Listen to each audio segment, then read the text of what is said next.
name's Jose Delgado. Mason, they call me Chema. The reason why I chose boxing was one of my last surgeries. I was on the hospital in bed for a year, so I gained weight. I was overweight. I chose boxing as a physical sport just to get motivated to lose weight. I really got into it, started losing weight. Ended up liking the sport and wanted to compete as well. So I stuck with it. Ended up liking it a lot, and that's just what happened. One of the only sports I've ever done in my life. So it's one thing to uh, it's one thing to train boxing to get in shape. It's another Correct. thing to become a professional. At what point did you decide, hey, I'm going to become a professional?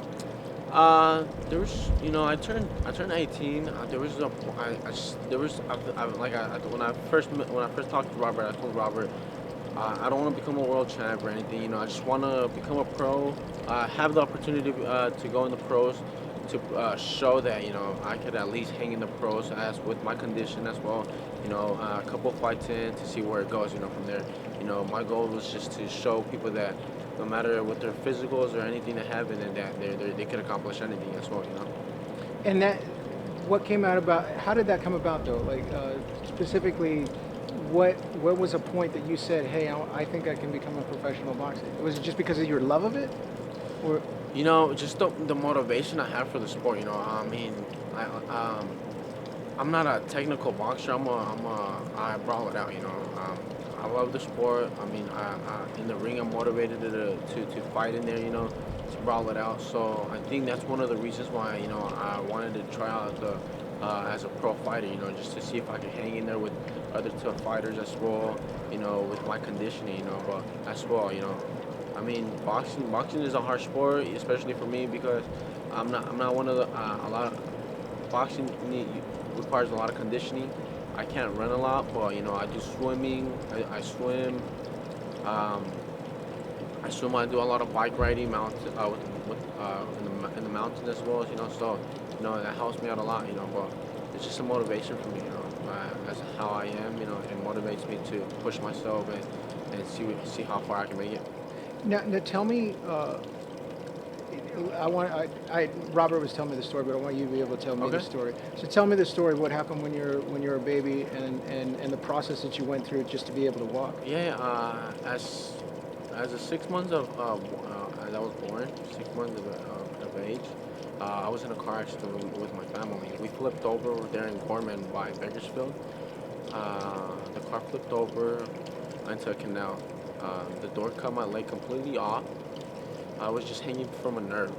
When they found me, they thought I was dead. My eyes were flipped over. Once the paramedics got there, they cut the nerve off, and I woke up crying and screaming. They rushed me to UCLA. I was in surgery for about 4 hours, attaching my leg. Since then, after that surgery, I was in the hospital for a year or so, just monitoring my leg and stuff like that. As I was growing up, I've had 42 surgeries on my leg, just correcting the lengthening of my leg, the positioning of my leg as well. You know, I would have been a lot taller as well. Unfortunately they had to stop the growing on my left leg so my right leg could catch up to my left leg as well. You know. Wow.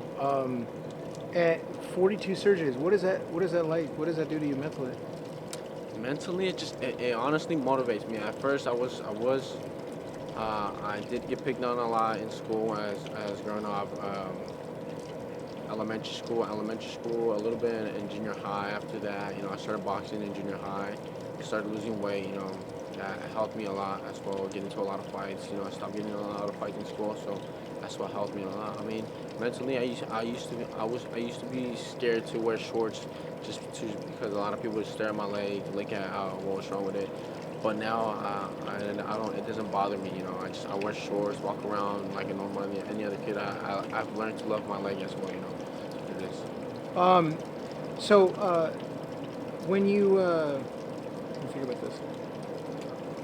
As far as the functionality of your leg, how as a percentage, do you know what percentage of functionality you have compared to your other leg in terms of what you can do with it? Well, I could basically do anything with my leg. As long as I push it. Sometimes I can't push it a lot, but um, I could do a lot with it. so I can't stand on it on one leg as well. But I mean, it doesn't stop me from doing a lot of the things, you know, that other people can do with both of the legs, you know. So talk about how you fight. Robert was saying that you're lefty. No, Yeah. and you fight right. Yeah. So when I first started boxing, I started as a right-handed. They saw that I was falling a lot. They ended up switching me to southpaw. Southpaw helps me better support with my good leg and back. You know, helps me push a lot with the power as well. Um, I do use a brace to hold my leg. Without a brace, I will fall. But you know, I mean, if they don't let me use a brace, I'll still brawl it out in there without the brace. You know, it won't stop me from fighting. That's what you know. And then tell me the story of your first fight. Robert said that they didn't know about the brace. Yeah, so I went through commission and everything. I passed all the physicals fine. Once I was putting on my shoes, Robert was wrapping me up. One of the commissioners told me that I wasn't able to use the brace. Robert had told him that why not, if you know I wasn't gonna kick or anything. This is a UFC, you know. So they ended up passing this. You know, it was fine.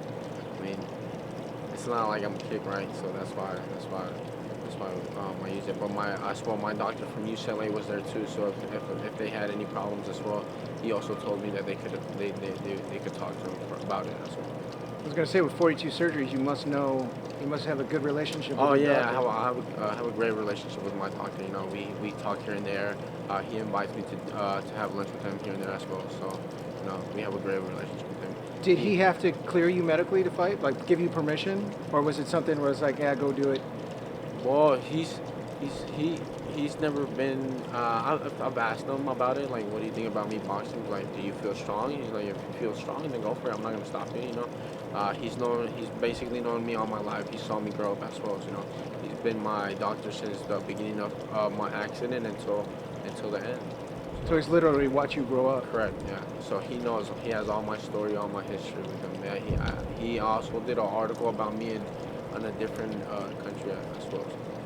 Wow, that's crazy. So what does success look for you as a boxer?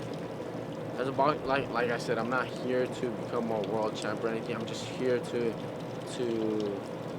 show that no matter with my physical, that I can still accomplish something. You know, if I accomplish being one of the best fighters out there, then hey, like I accomplished something big. But you know, I'm not here to do that. I'm just here to get a couple fights in, and by time if it keeps going good for me, then I'll continue to keep doing it. You know.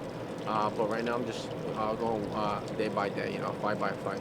You know, not staying humble, not aiming big yet. You know, just trying my best. Have you had the opportunity to do motivational speaking towards kids who may have situations like that? Because what you're doing is extremely unique in the sport. No, I haven't. That's one of the reasons why I still talk to my doctor a lot. I did it one time, but that was it. We do wanna do it more. Go out to talk to kids with physical problems as well. That would help me a lot. I know that would help them a lot as well. You know, so I would motivate them more. Yep.